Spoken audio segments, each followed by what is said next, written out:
Хочешь понять, какой ты водитель на самом деле? Выбери один вариант, не думай долго. Ты садишься в машину летом. Что ты сделаешь сначала? Первый вариант.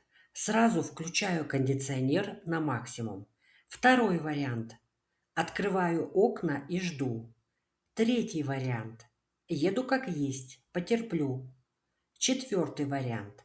Включаю кондиционер плавно. Запомнила свой вариант? А теперь, какой ты водитель? Первый вариант. Торопливый водитель. Ты торопишься и перегружаешь систему. Второй вариант ответа. Спокойный водитель. Ты думаешь о комфорте и технике. Третий вариант ответа. Интуитивный водитель. Ты терпеливый, но машине тяжело. Четвертый вариант ответа. Правильный водитель. Ты ближе всего к правильной эксплуатации.